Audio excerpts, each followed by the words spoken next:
to the new Ferrari 488 Pista Spider. We'll get on to the topic of why Spider is important in the name of this car shortly, but also welcome to a very special scenario, because as far as petrol head indulgence goes, I am in the hills of Misano, which is just outside and above Maranello. I mean, this is the homeland, the motherland. It's the stuff that I used to see and dream of watching journalists drive the latest from Ferrari. These are the hills.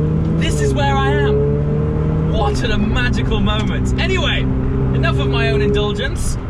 Welcome to this Sublime car. Now let's just get these sort of facts and figures out of the way first, because there's no beating around the bush here. This is, for all intents and purposes, a Pista coupe where the roof comes off.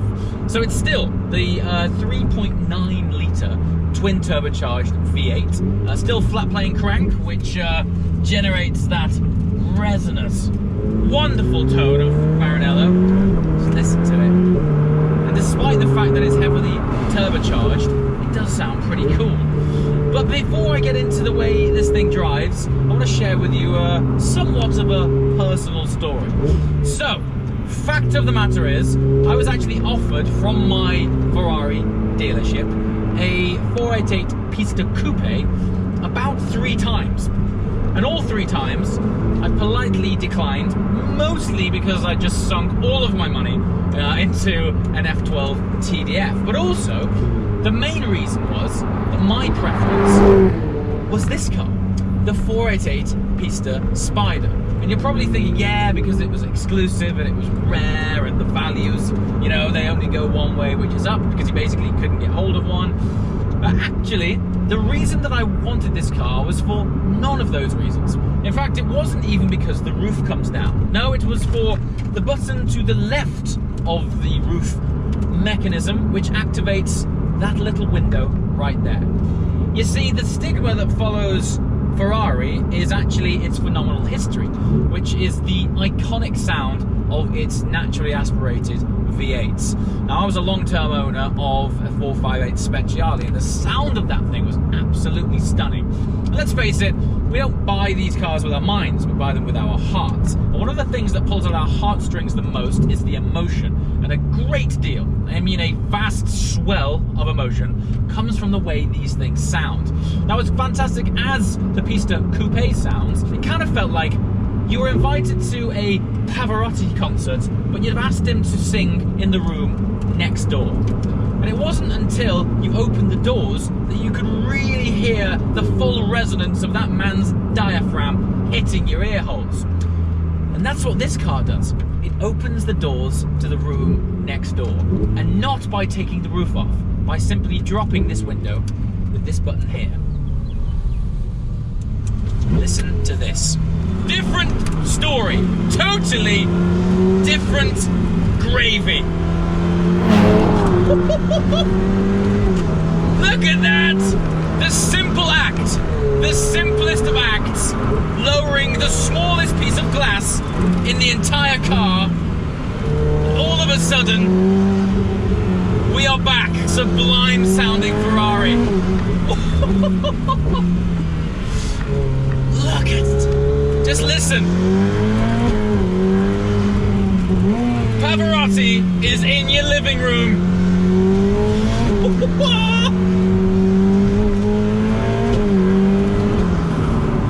So yes, that is honestly and truly why I was really trying to get hold of a Pista Spider. Technically, this isn't a limited edition car at all. And that's what I meant when I started this video and said the word spider in the 488 Spider is an important word, because it transpires that Aperta is reserved for their limited edition cars. What I mean by that is cars where Ferrari have put an actual production number on it. So take the Speciale Aperta, for example. Only 499 of those cars made worldwide. This car, it's merely a Spider, meaning that it has an uncapped production run. The way it's capped is by the amount of time allocated to the production run of this car. So I think it'll be around about 12 months, and then that'll be it. So in effect, it's capped, but not by a number. Alas, I was still never able to get my hands on one. I like to use my cars, and the reason why I buy them is for the emotional stimulation that I get from them. And that's portal of greatness, the access direct to Pavarotti's diaphragm, is the reason that I wanted the Pista Spider. Anyway, it also just so happens that we can not only bring Pavarotti in the room, but just like centre court at Wimbledon, we're also able to do this.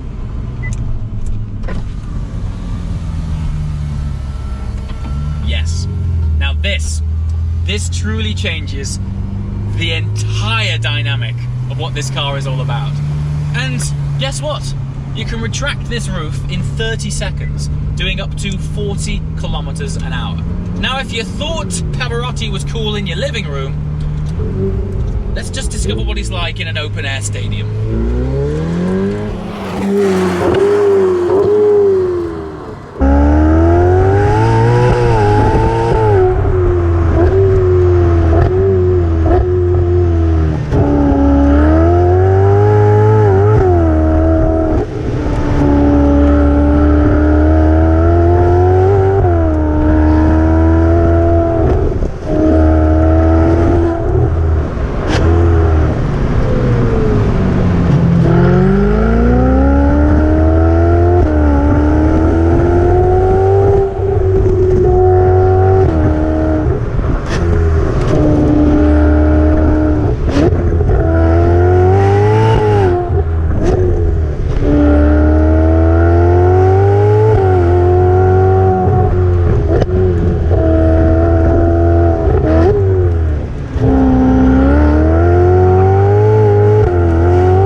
Shining on my forehead. It just changes the whole game, doesn't it? What a machine, what an event, what an experience. And just like Wimbledon, yes, it's cool to be able to continue play when the rain shows itself, but there's nothing like really experiencing it when the sun is shining, you're sat in the grandstands, and all of a sudden you just have a greater sense of connection with the whole environment. And that's what this car, and dare I say it, that's what all Spiders and Apertas are all about. Fundamentally, this is a Pista through and through. So the only reason that you have the ability to take the roof off is to enhance the experience, to enhance the theatre, and to enhance your sense of connection with the environment. You can smell, you can hear, you can feel. I've got the sun, I've got the wind, I've got the smell of the olive groves which I'm wafting through, and I've got the resonance of that fantastic engine and gearbox bouncing off the rocks and the buildings as I drive by, and all of a sudden I'm in Italy. I'm not driving through it, I'm driving in it. Big difference.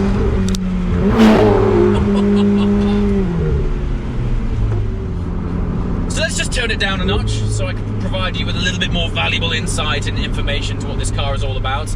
Interestingly, this is the 50th open-top car that Ferrari have ever made. So with it being based on the Pista, it still follows the familiar formula of more power, less weight. So 710 horsepower.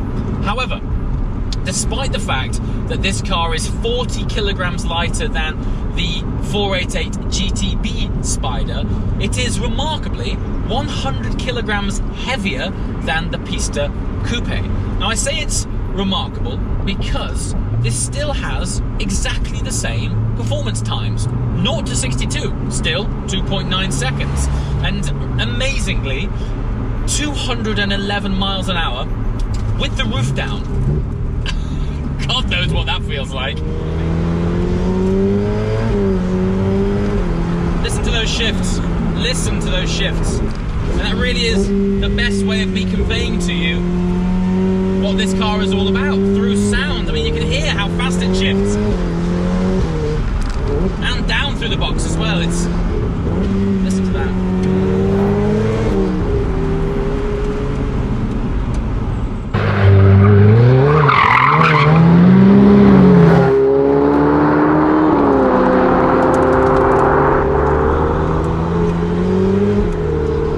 Well, let's go through all the components, shall we? Throttle response. You know, for a turbocharged car, you very quickly forget that this is a turbocharged car. There is virtually zero lag. From very low down speeds when you're coming out of super tight corners, tiny bit. But honestly, we're splitting hairs now. They're getting so good at modulating these engines. As you can see, it's also very playful. It is a wonder, this thing. Absolutely sublime. Steering feel as well. It's weighted much heavier than, say, for example, the Speciale. That was somewhat of a criticism of just generally Ferraris up until this era. They were just a tiny bit. Excuse me, I'm just dealing with the acceleration. Yeah, I think you could definitely summarize this car as being fast. Very, very fast. Yes, Ferrari steering up until late has been mildly hollow and just quite light. This and the Pista Coupe, despite the fact that it is using a more... I'm sorry, this thing's just so fast I'm getting distracted. This is an electrically assisted steering rack, which tends to have the trait of losing feel and feedback. But on this, they've calibrated it spot on. It's got a good, heavy, thick weight to it. And that's something that I just want to touch on briefly, going back to the weight of the car. 100 kilograms heavier than the coupe. Now, people will tell you you've really got to be on it to feel the difference in weight. To a degree, I agree. However, I had the honour of spending time in Vancouver in a Speciale Aperta. Similar story, heavier than the coupe. I didn't think I was going to be able to tell the difference in weight. You can, but it's not due to sort of uncontrollable mass, or you can just pick up that there's, you know, more weight to control. It's through the steering. It just feels a bit heavier or a bit thicker somehow. It's quite a strange sensation to try and explain, because it's not immediately obvious. But I drove a Pista Coupe just 2 weeks ago. The feeling of it is still fresh in my mind. The steering on that didn't feel quite as thick. That's the only word for it. It's a thickness that's through the steering, and I can only put that down to the extra weight. It's very odd. It doesn't distract from the experience. It's by no means, oh god, this is a big fat lump now, and it has nowhere near the same dynamics as the coupe. It absolutely does. That's really tight. That's a very big truck on a really tight road. Yeah, it really does. But there's something in it. That's all I can say. But dynamically, it's still absolutely outstanding. In its lightest configuration, so spec'd with the carbon fibre wheels, the car's, I think it's around about 1,485 kilograms. That's wet weight. So, you know, we're basically the best part of 1,500 kgs. By light car standards, it actually isn't that light. But dynamically, uncompromised, phenomenal.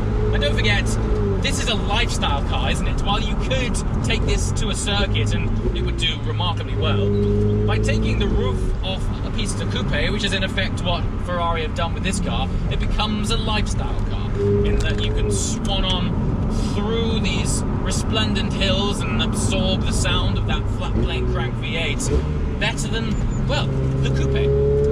And you can tan your forehead disproportionately. It's one thing I really forgot on this launch. Sun cream. My bad. And so yes, let's go back to my original intentions with this car, which was to owning one. Not because it was rare, not because it was the latest, greatest Ferrari, but it was because Pavarotti was in my living room. As always, guys, thanks so much for watching. I shall see you next time. Did you hear that little pop? Ciao!